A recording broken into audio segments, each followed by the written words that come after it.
Kuliah capek-capek 4 tahun, ujung-ujungnya jadi budak korporat. Apa bedanya sama perbudakan? Ya beda lah. Apa sih lu? Lu tahu gak sih kalau budak korporat itu bercandaan, bukan kata yang sebenarnya? Ini kacau nih Gen Z sama Gen Alpha nih. Apa sih salah jadi budak korporat?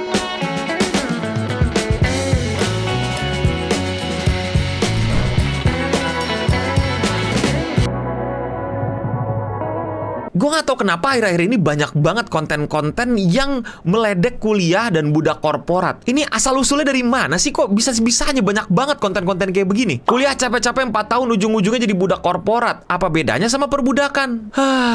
Ya beda lah, Tong. Gue gak tahu ya, lu pada tuh main internet tuh baru kali ini atau gimana, sampai akhirnya lu kayak gagap banget gitu mendengar kata budak korporat. Buat kalian yang belum tahu, maaf, gue jadi kayak semacam gatekeeping bahasa gitu. Memberikan definisi saklek terhadap sebuah kata-kata, tapi kalau enggak bakal gak kelar ini, bakal melenceng kemana-mana ini. Oke adik-adik, buat yang belum tahu, dengarkan gua. Budak korporat itu artinya adalah seseorang yang bekerja untuk sebuah perusahaan. Ya gampangnya pegawai, tapi kadang beberapa korporat itu kejam. Jadi beberapa dari korporat itu ya, oknum-oknum korporat itu mengeksploitasi SDM atau pegawai-pegawai mereka. Sederhananya kayak, ya jam pulangnya jadi lama banget, jadi jam 9 malam, padahal harusnya jam 5 udah pulang. Harus ngerjain yang bukan job desk-nya, gajinya telat ditransfer, lagi cuti, lagi liburan tetap dihubungin untuk kerja, Sabtu Minggu yang harusnya tidur tetap di WA. Jadi kayak nggak punya peraturan yang jelas, sehingga masuklah kata budak di situ untuk ngeledek. Tapi kayak sekarang budak korporat ini udah dipakai sama banyak orang dengan bangga gitu, kayak ya pokoknya lu kerja buat korporat langsung dibilang budak korporat. Tapi belum tentu korporatnya kayak gitu. Nah itu gue jelasin sejarahnya dari versi gue yang gue tahu, yang gue ikutin ya, kata budak korporat tuh kayak gimana. Mungkin kalian punya sejarah dan definisi lain, silahkan komen di bawah. Jadi budak korporat dengan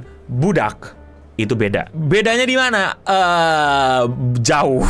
Pertama-tama, budak korporat yang emang budak korporat karena korporatnya itu black company gitu lah kalau bahasa orang-orang internet sekarang terhadap sebuah company yang mengeksploitasi SDM-nya. Itu benar-benar yang emang perbuatan tidak terpuji gitu. Jangan sampai terjadi ke kalian dan harusnya tidak terjadi ya. Jadi bukan berarti penjelasan gue setelah ini menjelaskan tentang perbedaannya sama budak beneran. Gue ditangkap ya sama orang-orang yang emang IQ-nya kurang dari 100 ini tuh kayak mengglorifikasi perbudakan di korporat. Enggak. Gue hanya jelasin bedanya itu dan emang bedanya jauh banget. Walaupun tetap dua-duanya hal yang keliru. Jadi adik-adik, buat semua yang belum tahu apa itu perbudakan, gampangnya adalah lu tidak dianggap sebagai manusia dalam perbudakan. Budak korporat juga dong bang, kan gak dianggap sebagai orang gitu. Hari libur dihubungin, gak dibayar lemburnya, dibayar telat dan lain-lain. Jauh. Perbudakan yang sebenarnya adalah lu mati pun gak apa-apa. Lu gampangnya nonton film Django Unchained deh. Bagaimana yang dianggap sebagai budak itu, ya lu bisa disiksa, bisa dipukul, bisa disabet, bisa dimatiin karena lu gak dianggap sebagai orang. Lu dianggap sebagai barang, properti. Ya namanya barang, misal handphone gue nih mau gue banting ya gak ada masalah. Asal gue bantingnya gak ke orang. Jadi budak ya sekejam itu dan jauh lebih kejam dan sudah pasti harusnya dihapuskan. Beda sama budak korporat yang memang juga masih jahat, keliru, dan perbuatan tidak terpuji. Namun tidak dalam level kekejaman yang sama. Jadi adik-adik, yes, budak korporat itu buruk. Dan yang kedua, perbudakan itu jauh lebih buruk dan gak sama budak korporat. Kalau budak korporat itu orang ngelamar kerja, keterima, tapi ternyata korporatnya itu atau perusahaannya itu gak sesuai sama janjinya, gak sesuai sama peraturannya. Kalau budak itu gak mau kerja. Biasanya majority mereka adalah orang-orang yang dari bangsa yang kalah perang, sehingga mereka secara kemasyarakatan dikuasai sama pemenang, sehingga suka-suka si pemenang mereka mau diapain. Jadi mereka nggak ngelamar kerja untuk jadi budak, mereka terpaksa. Walaupun in a way budak korporat bisa dibilang ya terpaksa, padahal nggak pengen kerja, but it's a different terpaksa. Lu pasti ngerti apa yang gue maksud. Jadi buat adik-adik ya udah paham ya apa bedanya budak korporat sama budak beneran. Nggak usah disama-samain lagi dan nggak usah dipikir-pikirin lagi. Dan kita akan sampai ke poin kedua yang pengen gue bahas di video kali ini adalah semacam membuat status bekerja untuk sebuah korporat itu adalah status yang jelek atau rendah. Sejak kapan bekerja untuk sebuah perusahaan itu menjadi status yang rendah? Menjadi kayak sebuah pekerjaan yang tidak terpuji gitu. Yang isinya adalah orang-orang yang gagal gitu. Gue ngerti bahwa ledekan ini datang dari orang yang merasa dirinya itu bisa lebih sukses daripada budak korporat. Karena bisa bikin bisnis sendiri, bisa jadi entrepreneur. No hate for those entrepreneur, gue sendiri juga entrepreneur. Tapi gue baik-baik saja dan respect saja terhadap pekerjaan budak korporat. Toh gue untuk ngumpulin modal jadi entrepreneur, gue jadi budak korporat dulu. Dan bahkan ada temen gue yang budak korporat, gajinya itu ngelebihin keuntungan yang gue bisa dapetin dari entrepreneur. Atau contoh gampangnya gini, kenapa lu menghina budak korporat? Padahal gaji mereka let's say UMR gitu, 4 juta gitu sebulan, bisa dibawa pulang bersih gitu. Meanwhile lu baru bikin usaha, mungkin bulan ini untungnya 3 juta. Ya untung si budak korporat dong. 3 juta anggaplah untung bersih, udah dipotong dari biaya produksi, beli bahan dan lain-lain dan bayar karyawan. Tapi apakah lu jam kerjanya jelas? Apalagi lu owner, lu mesti bertanggung jawab terhadap semua sektor. Belum lagi ngomongin pengembangan, ngomongin ke depannya, ngomongin taktik bisnisnya, ngomongin bagaimana caranya untuk menghadapi masalah ini itu. Sedangkan budak korporat, karyawan, ya bekerja sesuai job desk-nya. Harusnya ya, walaupun ada yang melipir-lipir gitu. Tapi jarang sih kalau misalnya editor itu disuruh mikirin pekerjaan kayak venture capital gitu kan. Nggak nyambung gitu. Kalau ada keterlaluan sih, tiba-tiba dia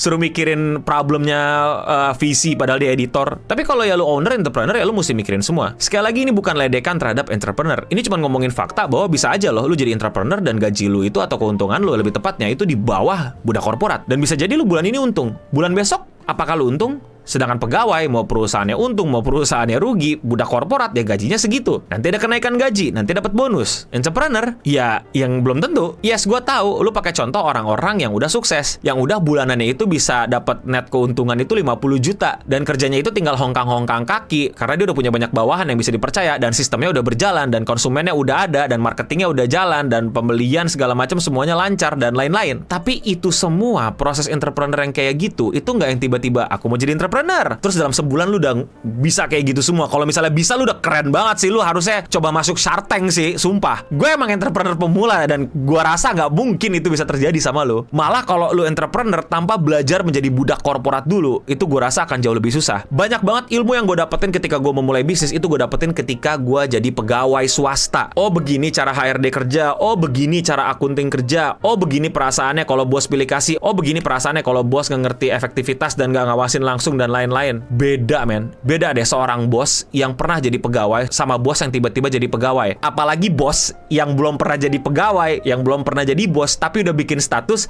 kayak tadi. Wah, itu varian bos baru lagi tuh. Sekali lagi, video ini bukan untuk mendiskreditkan entrepreneur. Gue sendiri adalah seorang entrepreneur. Dan juga bukan untuk mendiskreditkan atau mengglorifikasi budak korporat gitu. Gue juga pernah kerja menjadi budak korporat yang kadang-kadang jam kerjanya kagak jelas. Atau tugasnya tiba-tiba nge-backing orang lain gitu kayak pemain cadangan. Padahal gue juga lagi main di lapangan. Konten ini adalah untuk berbagi pengalaman gue tentang apa yang sebenarnya terjadi di lapangan. Dan juga upaya untuk membuat lo nggak dongo. Nggak usah ngerendahin budak korporat. Apalagi kalau lu belum pernah jadi budak korporat. Sok-sokan mau jadi bos. Lu mau ngapain sih? Mau main kripto lu ya? Modal lu berapa sih, Tong? Terus lu return per tahunnya kira-kira mau berapa tuh? Kehitung nggak, Tong? Nggak usah sok-sokan ngatain budak korporat. Apalagi sampai disama-samain sama perbudakan. Pekerjaannya halal kok. Pekerjaannya baik kok. Nggak nipu. Nggak bohongin orang. Nggak ngerugiin orang lain. Ya biarkanlah orang lain punya pekerjaannya. Ngapain lu ledek? Kenapa mesti lu ledek sih? Kenapa lu mesti ngeledekin pekerjaan orang lain sih? Lu lagi coping ya? Ya ternyata coping, coy. Sumpah ini kayaknya coping ya. Percaya sama gue, nggak semua masa lalu di masa muda itu bisa selesai dengan coping. Dengan memproyeksikan kegagalan lu ke orang lain. Orang-orang punya ceritanya sendiri, orang-orang punya pengalamannya sendiri, orang-orang punya struggle-nya sendiri. Mending masing-masing kita sibuk sama struggle kita sendiri daripada lu ngurusin dan ngusik struggle orang lain yang jatuhnya jadi kayak cuman coping dan cringe. Tapi kalau menurut kalian itu coping apa enggak?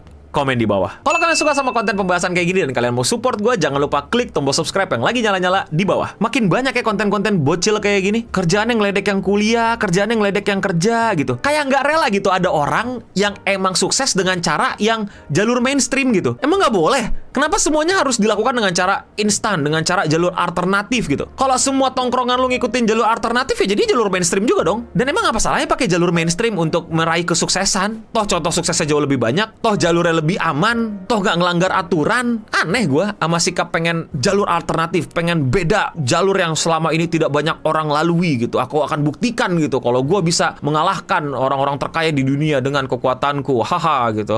Hah, good luck. Sekian Radio Asik untuk episode kali ini. Gue Eno Bening pamit undur diri dan untuk kita semua, stay clean and sound.